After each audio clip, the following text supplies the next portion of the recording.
brothers and sisters and friends. I'm going to start as Muslims do in the name of God, in Alhamdulillah, wassalatu wassalamu ala rasulillah amma ba'd. Assalamu alaikum wa rahmatullahi wa barakatuh. I greet you with the warmest Islamic greetings of peace. May the peace and blessings of Almighty God be upon you all. At this point, the Muslims should reply,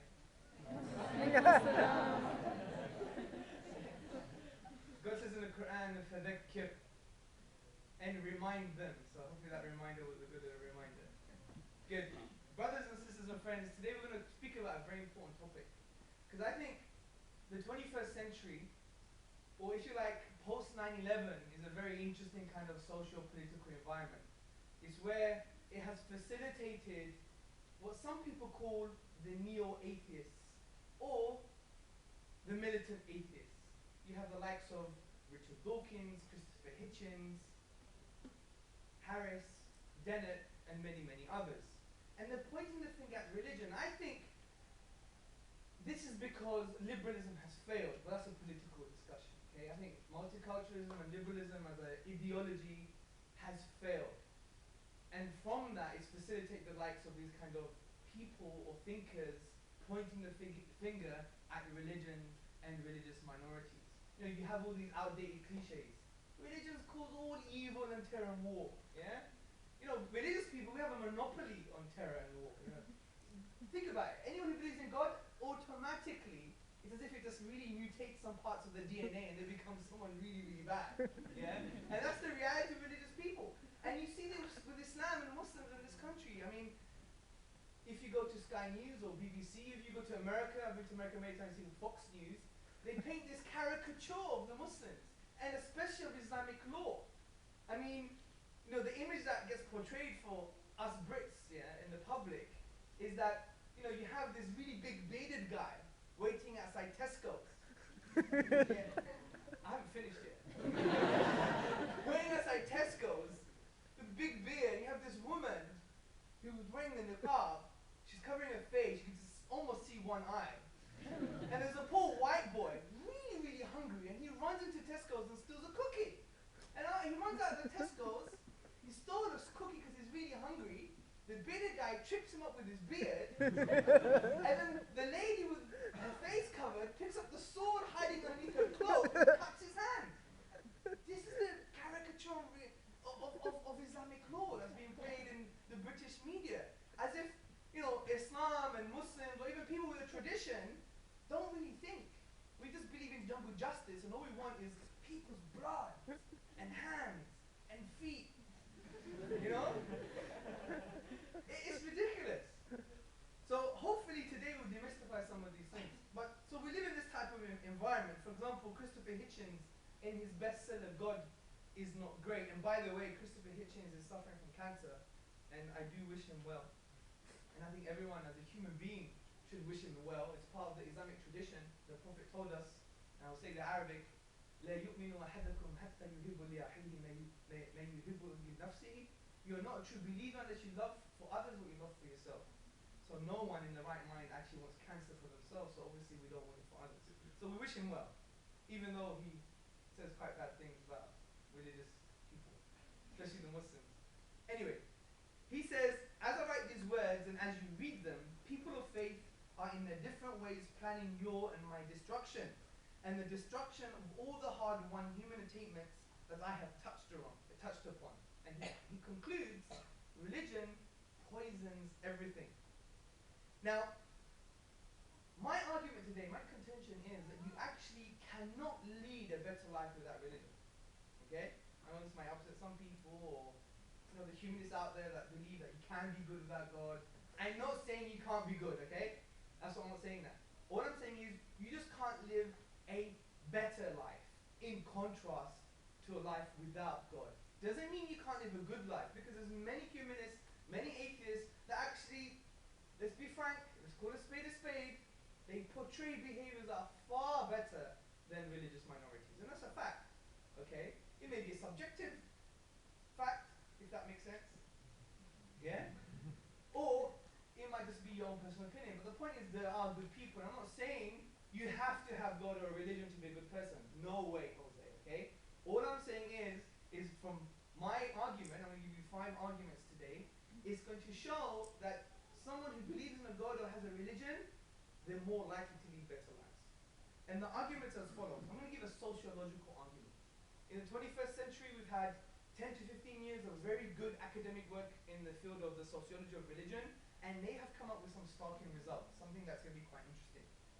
2, I'm going to come with a philosophical argument, which basically says, at the end of the day, from an Islamic religious perspective, our worldview is the submission to God. And it's based on a very interesting logic, which is 1, human beings, God is all-knowing, all-wise. 2, human beings are not. 3, therefore we should refer to him. I mean, that logic is almost irrefutable. But there's some hidden premises here. There's some hidden statements. And those statements are, well, does God exist? And did he say something? Those are the 2 kind of key hidden premises in that logic. Because if all the words in that logical statement were true and they were given and the assumptions were correct, then we couldn't really beat it. Because if God does exist and he's better than us, then we should refer to him anyway. But the daring assumptions are, he does exist and he has announced himself to mankind. The third argument is going to be a moral argument. And basically I'm going to discuss that religion makes your life better because it's the only basis for objective morality. Okay? Meaning that something is actually bad. Yeah? And I'm going to discuss that much further when I get to that. And I'm also going to say religion and religious doctrine actually provides a good basis for moral motivation. Something I'm going to discuss also during the presentation. My other argument is going to be a political argument. I'm going to actually announce that from an Islamic religious perspective, and some Jewish and Christian traditions may agree with this, is that the Islamic economic model, its values for economy, are actually something that not only transcend time, so that they transcend the modernity thesis, that it's not specific for a certain historical context, but also they provide a more stable economy for society from a global perspective. This is why the Irish Prime Minister or President, when he had to get bailed out because of the big economic crisis, what did he say? He said, if we had the Islamic economic model, we wouldn't have this problem. And the last point is going to be a bit more of an emotional point, which is going to discuss the absurdity of life without God or without religion. Now, before I get into that, let me discuss something quickly on religious evils. Right? We have an outdated cliche, okay? And the outdated cliche is religion's bad. It's a no-no. You guys are really bad people. You've killed so many. You're evil. You're backwards. You don't think. You create all the wars. Every single war. It's all your fault, okay? You know, it's just pasted across the television. It's one of those kind of ideas that are permeated in our subconscious, okay? Our collective subconscious. Religions are bad. Now, I would like to say here, though, this is actually not true at all. If we really think about political and social reality. Before I get to that, I want to quote Professor of Divinity at University of Oxford, Keith Ward. He says something really interesting. He says, it is very difficult to think of any organized human activity that could not be corrupted. The lesson is that anti-religious corruptions and religious corruptions are both possible. There is no magic system or belief, not even the belief in liberal democracy, which can be guaranteed to prevent it. So he's saying there's a common denominator here, and it's not religion, it's human beings. Human beings are the problem. And if we even look at the short history of secularism, which really announces that you must divorce God or religion from the political and social sphere, we see that more people have died under the name of irreligious ideology than religious ideology. For instance, 70 million under Chairman Mao. We had 20 million deaths under Stalin. It wasn't Catholic, it wasn't Buddhist, it wasn't Muslim. He actually killed 6 million Christians. We have, from a more contemporary perspective, 1.2 million people died as a result of the Iraq War, which is not a religious war. And 500,000 Iraqi children in the 10-year sanction. What about the massacres in Tibet? What about the female infanticide in China? You have all these numbers that are not really correlated correlated to any religious ideology. So we need to be frank here and call a spade a spade. So, let's talk about the main arguments. Sociological argument. Now this is quite interesting. Now, the interesting thing about sociologists, right, is that they do not discuss whether something is true or not in terms of the statement. For example, if I say I have a son, they will never discuss, well, is that really a true statement? And can we really prove he has a son? And what's the nature of reality? Blah, blah, blah, blah. They don't get into that, which is great, yeah? What they get into is, what is the effect of me having a son? And what is the effect of my claim of having a son? And how does my son Zachariah react to his father? You see, those kind of questions, yeah? Relationship questions, connections between people and society. These are the important things, yeah? And this is why he just woke up. Yeah, we had a nice little sleep on the train. So this is why it's very important to discuss that this doesn't mean religion's true, okay?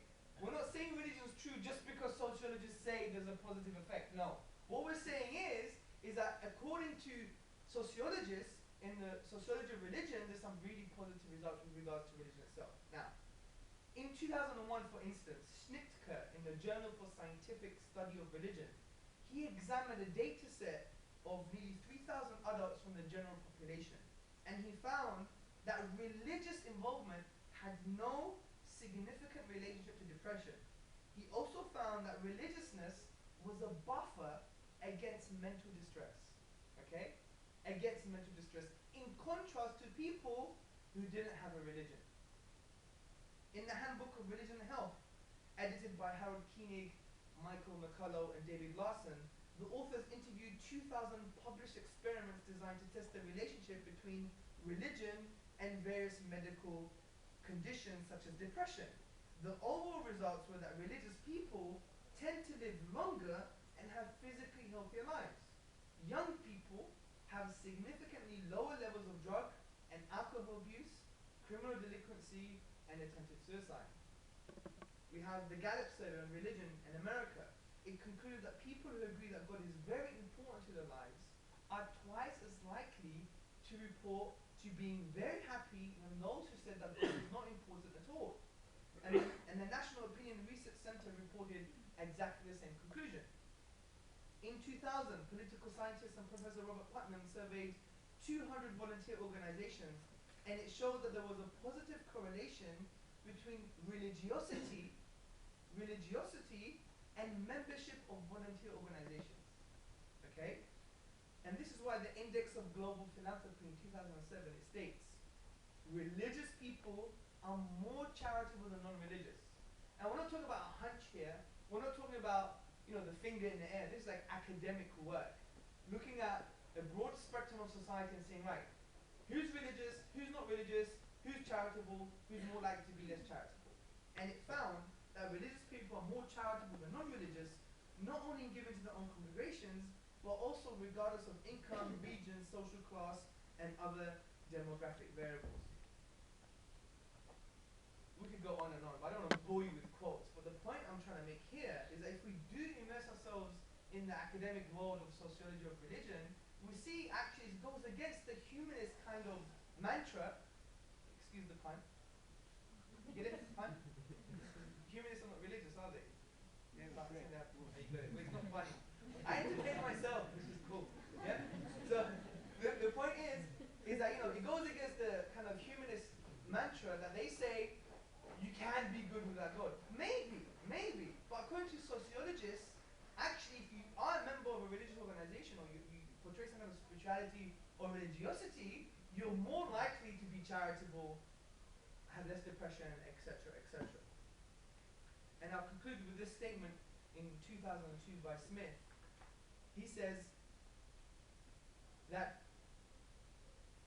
in religion, if you look at religion-depression association, there's evidence for main effects for religion being a buffer against stress. And they carried out analysis of over 200 studies and found that high religiousness predicts a rather low risk of depression, drug abuse, and fewer suicide attempts. And this is very important because we live in a society that every day in Britain, 11 children under the age of 14 attempt suicide in their bedroom. And this is a stark reality. that we need to deal with. So the first argument is a sociological one, and I hope I'm not going to get too much into the details of the argument so we can have a more productive question and answers. So from a sociologist's perspective, when we see people carrying religious ideas or belonging to religion, the particular religious grouping, they portray an affinity to be more philanthropic, more charitable, lower drugs, less depression, lower levels of suicide, greater health.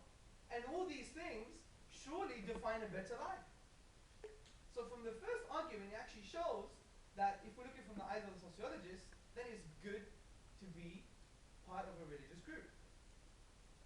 And let's go to the philosophical argument, which is more specific to the Islamic worldview. Now, and this will help you really connect with Muslims as human beings to understand their tradition and their worldview. It's very important to do that. Because sometimes we always look at the branches of things, their actions, but we don't look at the underlying philosophy, which is very important and allows us to connect with other human beings. Muslims fundamentally, they do things for very, very basic reasons, okay? And the basic reason is because God said so.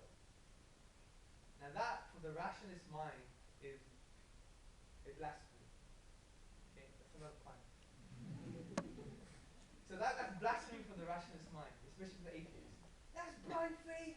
How can you believe that? How can you just do something just because someone told you? You guys are crazy, etc., etc., etc.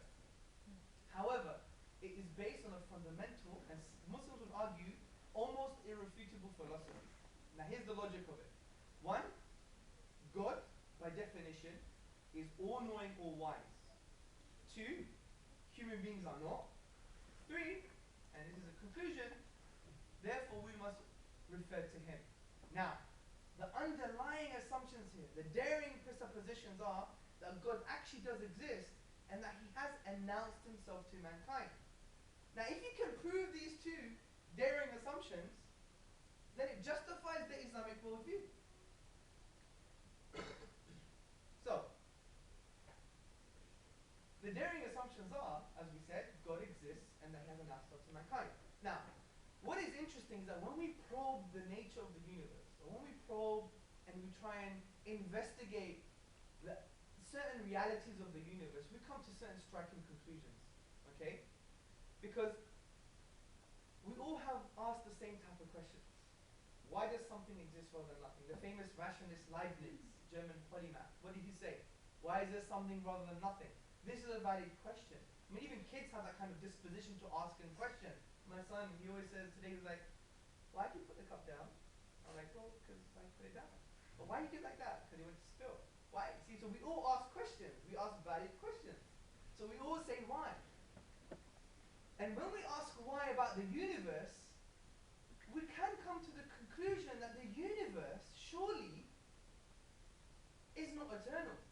Because this was the old atheist kind of discussion, like Bertrand Russell in the radio program, he said, the universe just is, no beginning, no end. But if we even take that as a conclusion, it doesn't really make sense, because if the universe was eternal, with no beginning, no end, that would mean our history is infinite. We have an infinite set of historical events. But can we have an infinite history? Well, let me tell you why we can't have an infinite history. Because the infinite, as a concept, cannot be applied into the real world. It leads to contradictions and problems. Let me give you an example. Say we had an infinite number of bananas in this room, okay? If I take 5 bananas away, how many bananas do we have left? Okay? Infinity minus 5, the logicians in the room, or infinity. Okay? If you take any of those answers, the point is, in real terms, we should be able to count how many people are in this room, but we can't. Another point to add.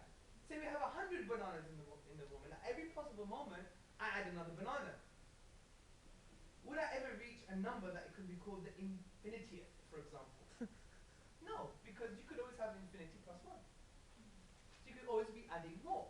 So it shows to us that the infinite is not an actual concept, rather a potential concept, something that many of the Greek philosophers discussed.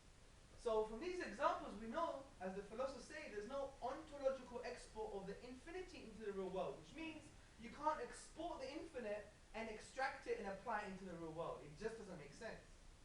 So this is why we can't apply it to the universe, which is the real world, which would mean that the universe must have had a beginning, because we could not have an infinite set of past events. So it has a beginning.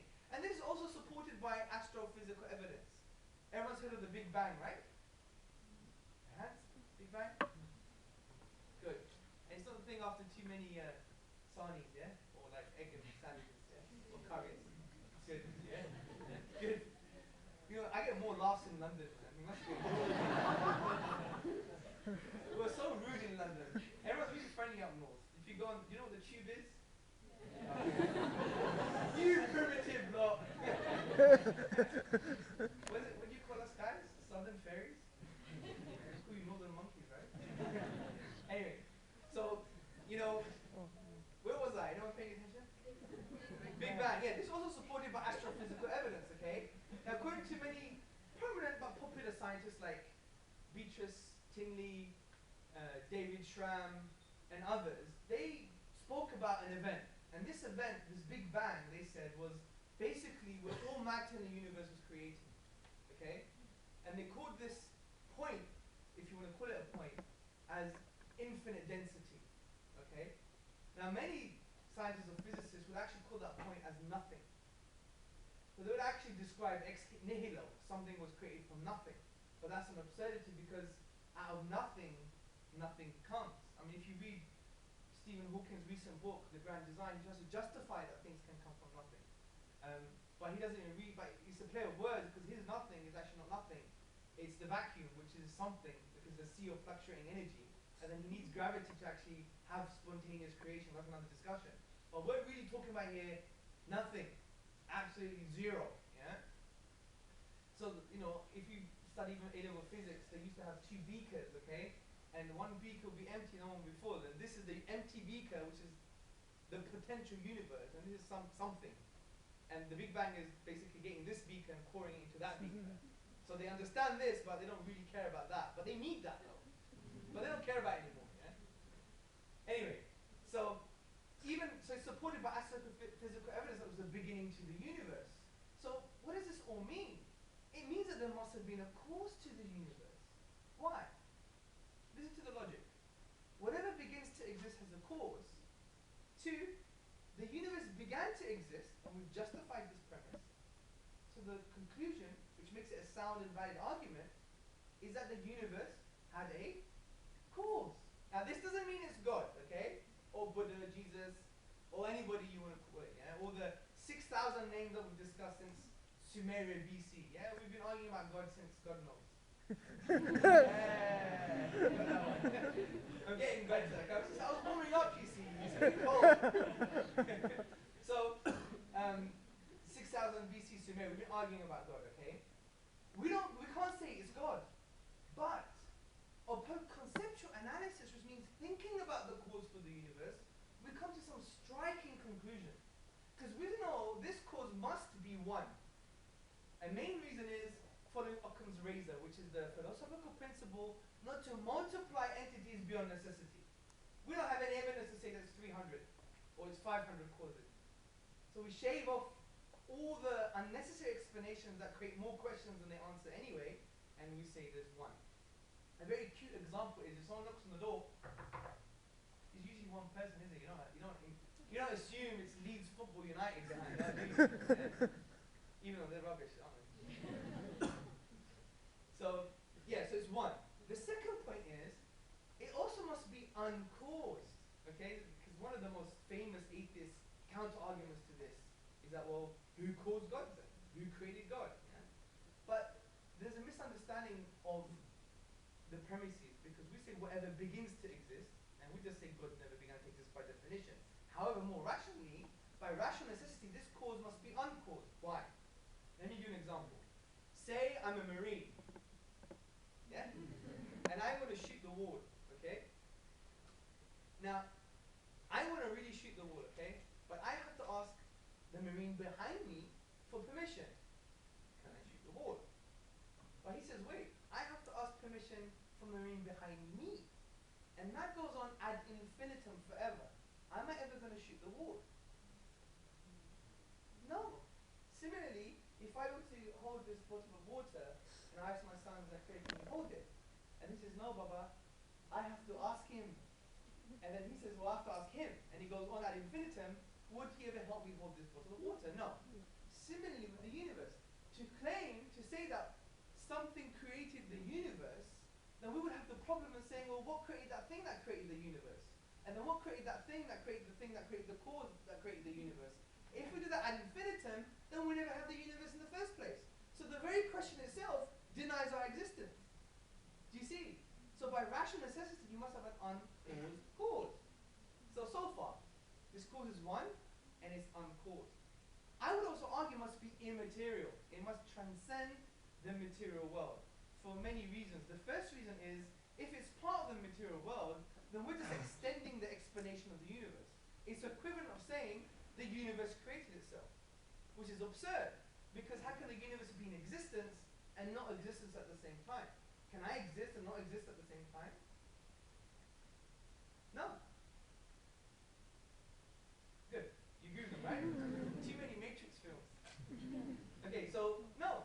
Also, if physical existence is due to another set of physical existence, then if you do that ad infinitum, then we'll never have physical existence. So we don't need an immaterial existence to basically transcend the chain, if you like. So this creator must be immaterial. Lastly, this cause must have a will. Because if we said it's uncaused, therefore eternal, then how can it bring into existence the universe that had a beginning, that is finite? It must have chosen it to come into existence. And choice indicates a will. And a will indicates it can have a relationship with things. So what do we conclude? This cause must be one, uncaused, immaterial, and it has a will. Now this actually defines the monotheistic description, the basic monotheistic description of God. As the Quran says, God is one, unique, immaterial, eternal. He doesn't beget, nor was he begotten. There is nothing like unto him. Do you see? So it's exactly the same, just using our ration, just using our logic, just using our common sense, just using the reality around us. We come to the conclusion that religions have come to thousands of years ago. Okay? Now, this is the cutting point. What differentiates Muslims that we believe in this book called the Quran? So this is, we've shown the first daring assumption about submitting to God. Now the second daring assumption is that he's announced himself to mankind. Now Muslims believe that there are strong reasons that this book called the Quran, which is the book of the Muslims, is actually a book that we must follow, and it has definitely come from this cause of the universe that is one, immaterial, eternal, and has a will. How do you prove that? Surely you just believe this book because of blind faith. Well, that's not true. We need to take away our European-specific assumptions, because, you know, the Catholic Church, many, many years ago, had a huge issue with certain people, and developed liberalism and secularism and all these kind of ideologies that were incongruous with the interpretation of the Catholic tradition at that time. Because we had the 80-year wars, we had the massacre on St. Bartholomew's Day.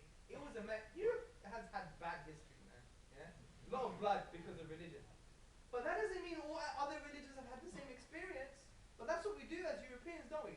I'm Greek, by the way, yeah? So I know I'm Pakistani, but I'm Greek. So the thing is, you know, not to say there's anything wrong looking Pakistani, of course. So the point I'm trying to make is that we can't take a specific European problem and apply it to all religions. We do that all the time.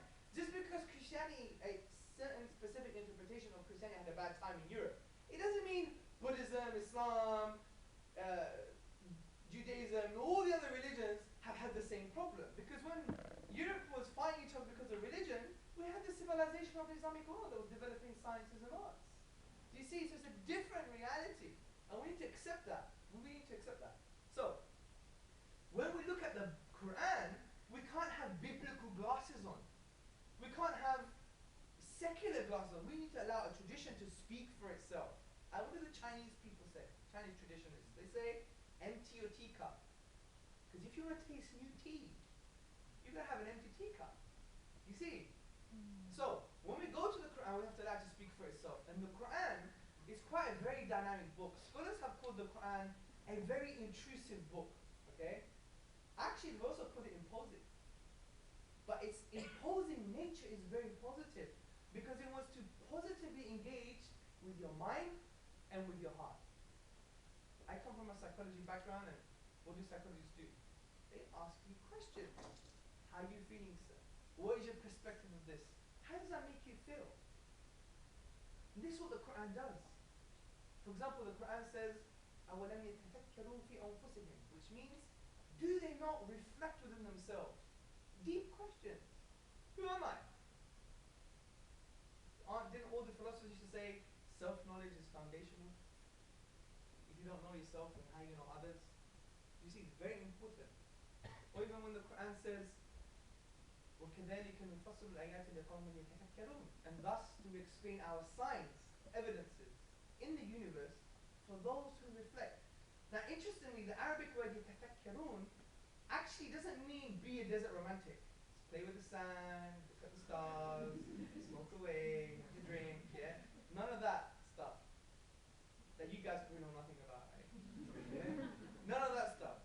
It's more like the thing that you're reflecting upon, you must really inquire about the implication of the object of reflection. What does it mean that there's a beginning to the universe? What does it mean to be me? What does it mean that I'm a human being that reacts to certain emotions? You know, what do all these things really mean? Okay? So the object of reflection, we must inquire about its implication. So the Quran does this. But the Quran even goes much further, especially as a religious book. It actually challenges the whole of mankind. Anyone who would ever read the Quran, it challenges it and says, you don't believe it's from God? Then challenge me. Yeah? For those who are brave enough to challenge God, yeah? For example, the Quran says, I'll do the Arabic, because I think, you know, although you don't understand it, I'll translate it. The Arabic is good because we believe in Islamic tradition that actually the Quranic Arabic is a healing. So for me not to give you the Arabic means I don't really care for you as a human being. I do.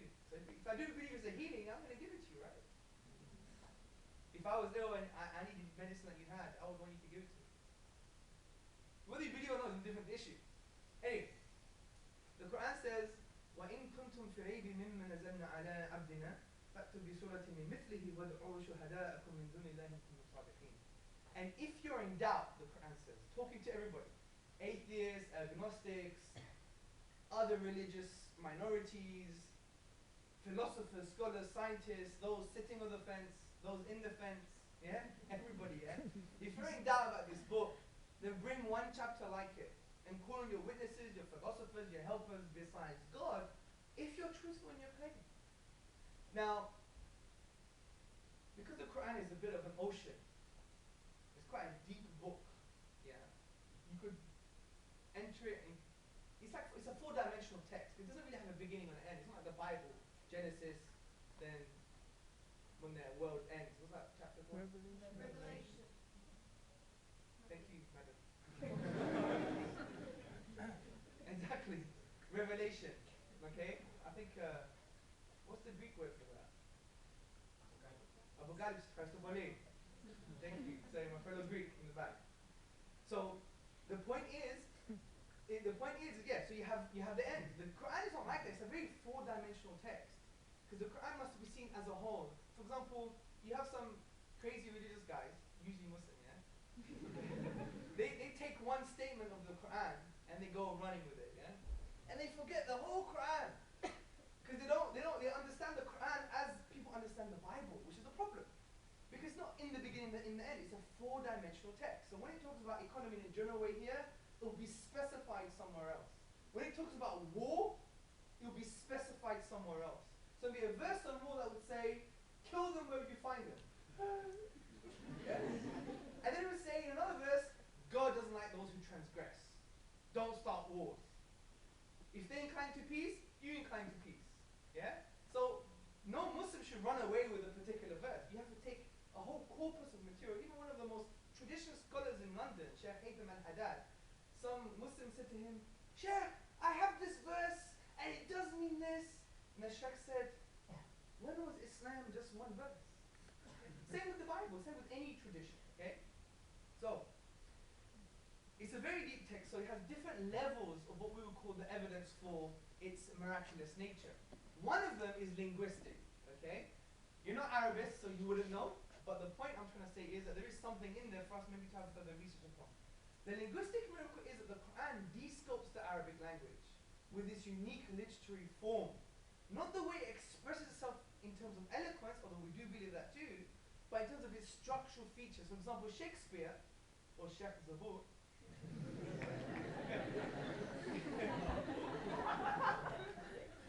I'm so sorry, man. It was the journey. But yeah, so Shakespeare, a lot of his work was in the iambic pentameter, right? A lot of people copied that. Christopher Marlowe, he's been accused by English literateurs of actually authoring some of Shakespeare's work.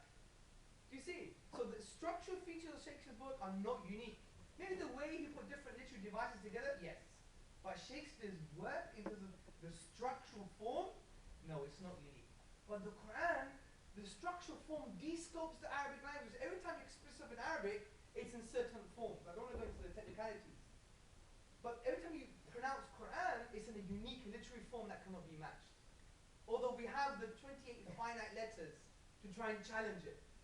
This is why Bruce Lawrence, he's an Arabist and a modern Orientalist, if you call him that, or scholar, from Duke University, in his book, The Quran, a Biography, he says, as tangible signs, Quranic verses are expressive of an inexhaustible truth. They signify meaning laid within meaning, light upon light, miracle after miracle. You have other scholars, for example, in the Netherlands, Dr. Martin Zamet. He says, the Quran is the most eminent written manifestation of the Arabic language. The famous British translator and Orientalist, Arbuthnot, he said that although people have tried to change the Quran, everyone has failed. You have all this kind of almost a consensus amongst the academia saying it's a unique piece of work. And we say, well, how's that then? How is it unique? It came from an illiterate man, so how can it just descope the whole of the Arabic language? Especially when it came at a time when people were the best at expressing themselves in the Arabic tongue. If you read many works from the Orientalists, the people of Arabia at that time, they would celebrate only two things, the birth of a boy and when a poet rose amongst them, because language was a big thing for them. Yeah? So it challenged them and they failed. So who is it from? So we deduce it can't be from a human being because the best human beings couldn't produce it. Then we have to question where is it from. Many of my friends from the Christian tradition, I did Swaraj University in London, and one guy stood up and said, "It's from the devil." Yeah? Okay, maybe. And I said, well, I know the devil exists. Your Quran says so. Oh, so you believe in Quran, do you? And I said, I give you a second chance. Yeah? He said, well, it's from the Bible. Well, so we need to prove the Bible is actually a valid source of information. Provable, isn't it? And that's a discussion we should have. Just to claim it with just because it's a concept of unseen, the devil, isn't it? Yeah? Anyway, that's a different discussion. So that's one thing about its linguistic miracle. There's another aspect which many Muslim theologians and philosophers call natural phenomena miracles, yeah? Which basically means the Quran utters some statements that could not have been produced by a 14th century, from a 7th century mind. Impossible. I'll give you one of these statements. The Quran mentions in various places that mountains have pegs. They have root-like structures. And these root-like structures are there to stabilize the crust, to prevent from excessive shaking. Now, we only found this out 30 to 40 years ago, geologists. It's something which they call isostasis, okay? Which there's actually roots. If you go to a mountain, there's actually a root to that mountain, which in some of the books, the book called The Earth, for example, a geology book, actually describes it as pegs and stakes. And you have, for example, you can see this here, yeah? You're true. Like you have a mountain like this, right? And you have about 7 times length is this root. And it's, in what it does, its effect is to prevent excessive shocking, okay? Which the geologists call isostasis. And the Quran explicitly mentioned this. So I'm saying, can this be a guess? can this be a guess from a mind? And people accused him of copying other traditions' works, and they never had this in the first place. I mean, this is interesting, and you can find this information in the 78th chapter of the Quran, okay? When it talks about mountains and pegs and prevent excessive shopping, etc.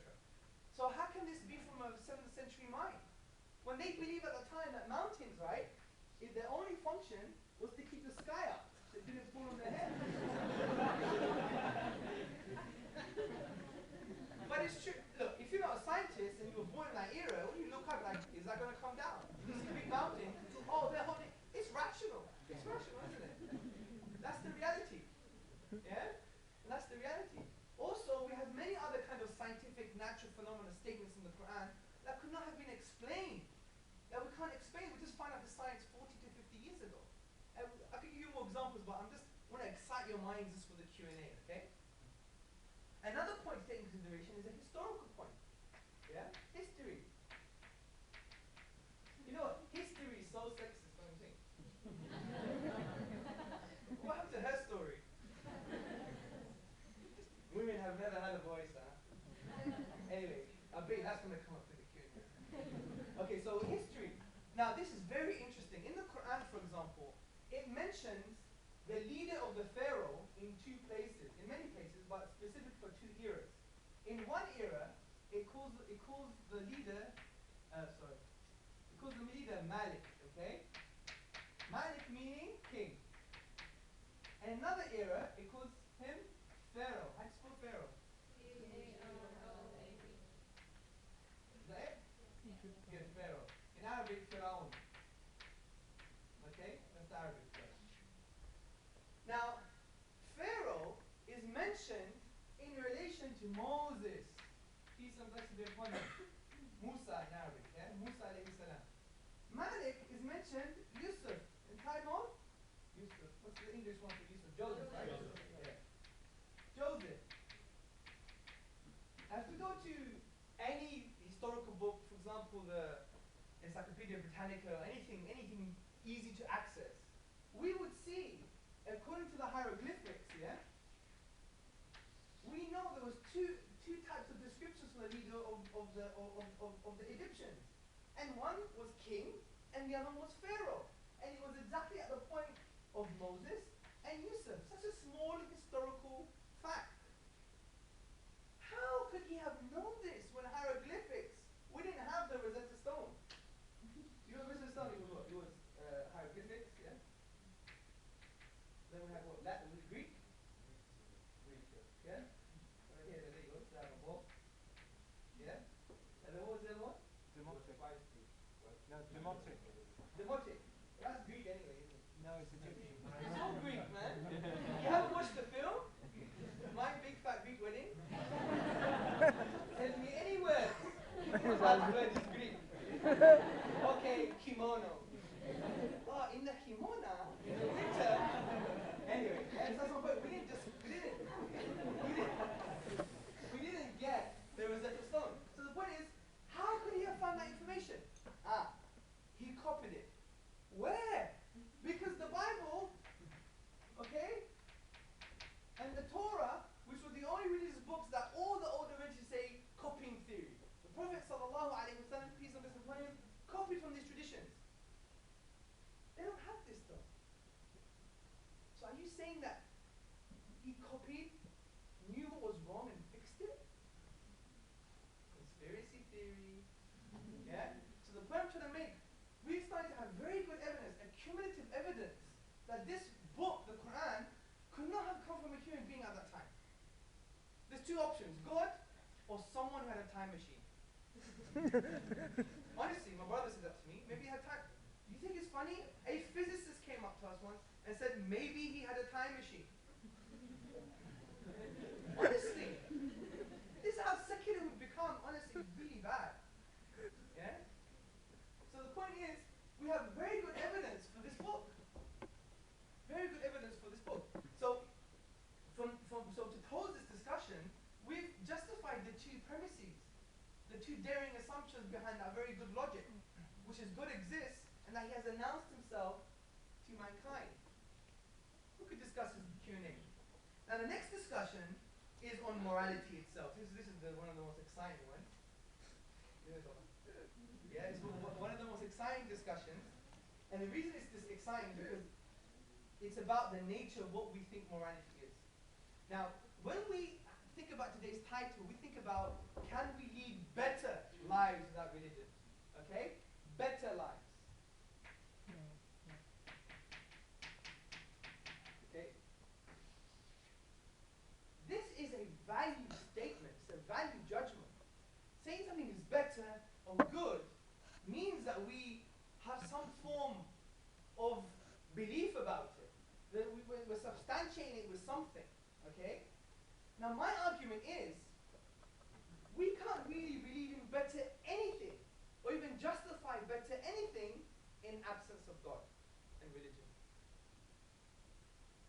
Because any moral claim, ethical claim, to be better, or you're good, or you're nice, whatever the case may be, is always going to be subjective in absence of God. Okay? Let me discuss this. Let's take a 5-year-old boy here, okay? Imagine he's right next to me. I borrowed the sword from that woman earlier that I discussed. And I just chopped his head off, okay? Imagine. Is that a bad thing? You believe it's bad? Come on, let's not be inconsistent here. Good. We believe it's bad. Good. Who believes it's let me define objective, yeah? Who believes it's objectively bad? Objective meaning, regardless if the whole world said it was good, it's still bad. It transcends human consensus. Who believes it's objectively bad? Good. Some very consistent people in the room. Good. I would argue that you can't even have any claim of objective morality if you don't believe in God. You can't have any claim of true meaning for morals not if you don't believe in God, if God doesn't exist, rather, and if you don't have Him as a grounding for your morality. Why am I saying this?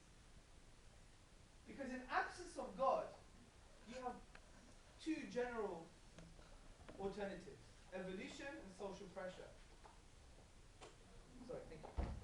Evolution and social pressure as a grounding for your morality, okay?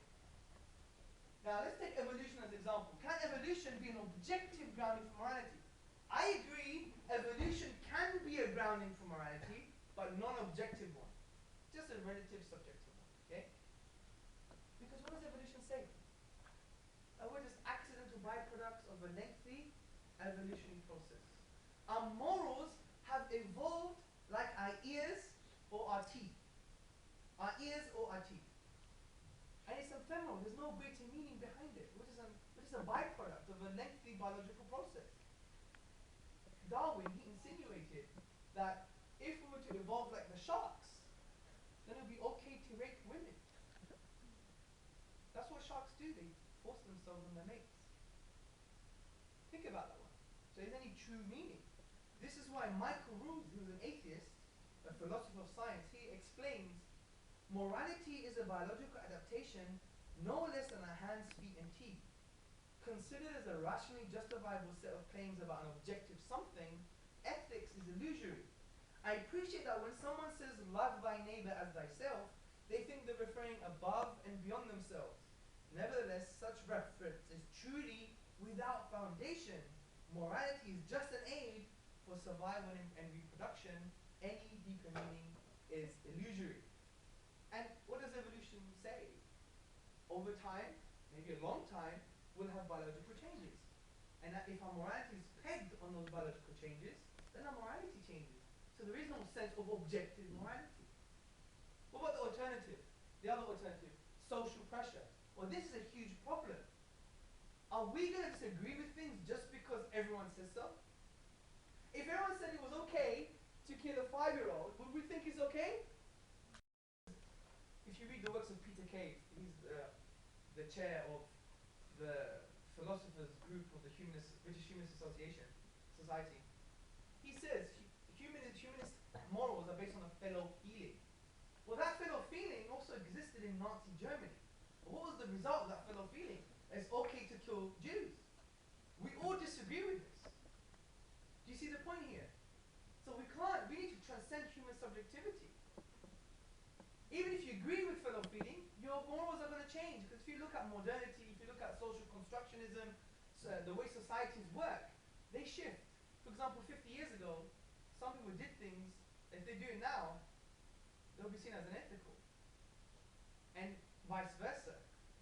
So we change with the times. There was actually in the news, did you hear about the gay couple who were refused the bed and breakfast? Yeah, because they were a Christian couple. And yeah, they went to court, and then the judge said, look, our society has changed. It's going to continue to change. And it's going to cut across your beliefs. I'm sorry. You see, so society does change that way as a collective. So the point I'm trying to make is, if you go for evolution, if you go for social pressures, you're not going to have objective morality. So, in a way, every time we discuss good or better life, it's quite empty. It's relative and subjective. If you want it to have a value, and you want the discussion to mean something, then it necessitates good existence. And the grounding in morality in God, because God is the only concept that transcends human subjectivity. Forget if he exists or not for 1 minute. But as a concept, he is the only concept that transcends our squabbling. Yes or no? So as a concept, if your morality is grounded in God, then it becomes objective. And this could also be an argument for the existence of God, because if you believe objective morals exist, yeah, therefore God must exist. Because God is the only basis for objective morality. So, if you believe, as a premise, objective morals are real, then God exists. It doesn't mean you have to believe in him, but it necessitates his existence because he's the only rational, objective grounding for morality in the first place. Now, there is a counter-argument to this, and it's called, who knows it? Plato's dilemma, yeah? Or Euthyphro's dilemma. And what it says, let's draw a bull's horn, okay? It's like Batman. Okay, the bull's horn, okay? The dilemma. The one side of the dilemma is, do you do good because God said so, or is it good because God said it's good? Yeah? Do you do good because God commanded it, or is what God commands good? If you pick any of the bull's horns, you end up in a dilemma. Morality becomes arbitrary, because it means that for God, he could say that you should kill everyone over the age of 55. And according to our definition, that'll be good. But we don't believe in that. Or we can't appreciate that. We can't accept that. And if you take the other bull's horn, that what God commands is good, well, you already know what good is, because you're judging what God's commands are. Do you see? The way to break the dilemma, split the bull's horn in two, is by actually saying, look, first and foremost, God is definitive of what good is. He defines what good is. Now someone say, well, how dare you say God defines what good is? Well, the reason being, if God conceptually is the only being worthy of worship, then the only being worthy of worship is the highest moral being. That's the first point. The second point is, God is good, and his commands come through his nature. Do you see? For example, in the famous Aqidah book, the Foundations of Faith book in Islam, it says, we believe God does what he wills, but he's never unjust and evil. Do you see? His will is unlimited, but what he wills and what he commands comes through his good and loving nature. As we believe in Islam that God is al-Hudud, the one who loves, the one who's excessively loving. Do you see? So this is how you break the dilemma, by saying actually God is good and his commands come through him, and he defines what good is in the first place, because he's the only being worthy of worship, and the only being worthy of worship is just rationally the one that is the most highest moral being. So, we're nearly there, ladies and gentlemen. Okay? So, from a moral perspective, discussing better, good, all these value judgments only make sense in a religious paradigm. Now, I'm going to leave the Islamic economics to the Q&A, okay? Because I don't want to give you too much technical stuff. I appreciate it can get heavy, okay? Because sometimes when you do this all the time... Sorry? It's already heavy. Oh, sorry, man. Thanks. I was on a roll there. You didn't cut me down. Okay, good. So, let me go to the absurdity of life without God. And think about this very carefully. Now, without the existence of God or religion, and think about this very carefully, brothers and sisters, yeah? And friends. Without the existence of God and religion, life has no true meaning. May have meaning, but doesn't have true meaning. Think about this. Because if our ends are just the same, and we pass out of existence, what meaning does that give our lives? Does it matter if we ever existed at all? Think about it. Does it even matter if we ever existed? The universe is doomed to destruction anyway. As Arthur Schopenhauer, one of the famous philosophers, if you read his work, he actually said he would have wished the universe never existed at all. He said it was based on emptiness and nothingness. He even wrote an essay on suicide. That's how depressed. Thinking about the universe from an atheistic paradigm, in my opinion, is. Now some people say, well, we give meaning to our lives. Oh yeah, it's self-delusional. There's no underlying meaning for your existence, but you just give it to your existence. And the only way to feel powerful that way is to believe that there's no meaning at all. Because you have to start from nothingness to create that meaning for your life. But how can you... And you need to have no meaning to create meaning, which is a paradox. Now if you read a lot of the existential works of Jean-Paul Sartre and everybody else, they say you have a blank canvas, everything is empty and meaningless, and from empty and meaningless, you create a new realm of possibility for yourself. You create new meaning for yourself. But it has to be meaningless in the beginning. But how could you have meaning? How could you justify new meaning by meaninglessness? It's a bit of a paradox. Anyway, does our life have any ultimate value? Think about this one. If our lives really end in the grave, does it matter if I was a saint and you were the devil? Does it matter if our lives just end at the point of Wemsme? If you read the works of Dostoevsky, and I think there's a point where they're talking about the Russian, the guy who tortures, yeah? And the torturer says, well, I don't care, I'm not going to get counted. I'm dead, I'm going to die, and that's it. What does it matter if I torture you to death? You see? So, what is the value of the work of the politician trying to bring world peace, and what is the value of the biomedic trying to find the cure for cancer? What is the ultimate value when we all end just as nothing? Because we're all just going to die. What about purpose? Think about, is there any ultimate purpose? In absence of God and religion, there isn't. Because according to the atheist worldview, life has no purpose. And then the atheists claim, some claim, I don't want to create a straw man here, some claim, well, that gives you empowerment, because you can create purpose for yourself. But again, that's another self-delusion. There's no underlying purpose for your life, but you create it for yourself. Another atheistic view is that we're just here to propagate our DNA. That's the selfish gene, Richard Dawkins approach. That our life is just to propagate our DNA. Well, I think he's just justified polygamy there, in my opinion. Because if we're just there to, if we're there just to propagate our DNA, then marriage doesn't make any sense, relations doesn't make any sense.